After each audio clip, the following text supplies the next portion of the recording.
Hello friends welcome back to my mini blog. আমি চলে এসেছি তোমাদের সাথে আবার একটা নতুন ভিডিও নিয়ে। তো ওই দিন ছিল দিদিকন্যার বাড়িতে হচ্ছে সত্যনারায়ণের পুজো। তো আমি চলে এসেছি বাড়ি থেকে বেরিয়ে মিষ্টি দোকানে। আর বেশি দেরি হয়ে যাওয়ার কারণে আমার পছন্দ মতো কিছু এত বেশি অপশন আমি পাইনি। তো যেগুলো ছিল তার মধ্যেই আমি নিয়ে বেরিয়ে পড়লাম দিদিকন্যার বাড়িতে যাওয়ার জন্য। তো বাড়িতে এসে দেখি যে পুজো কমপ্লিট হয়ে গেছে। তারপর ভোগ খাওয়ার পর আমরা বসে একটু গল্প করছিলাম। তারপরে পিঙ্কির যেহেতু অফিস ছিল তো পিঙ্কিকে বেরিয়ে যেতে হয়, আর দিদিকন্যার আমি মিলে বেরিয়ে যাই হচ্ছে টিটিসিটির উদ্দেশ্যে।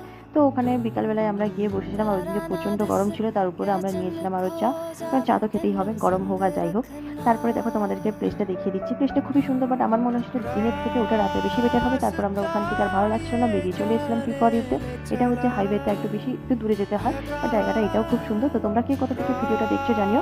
আর এই ছোটো ছোটো বাচ্চাগুলোকে পারলে এরকমভাবেই একটু হেল্প করো। আমরা যদি ওদেরকে না মেরে একটু বেশি ভালোবাসাই দিই না, তাহলে কিন্তু ওরা অনেকটাই ভালোভাবে বেঁচে থাকতে পারবে। তো চলো, আমাদের কফিও চলে এসেছে। তো কফি খাওয়ার পর আমরা বেরিয়ে যাবো। আজকের মতো টাটা, বাই।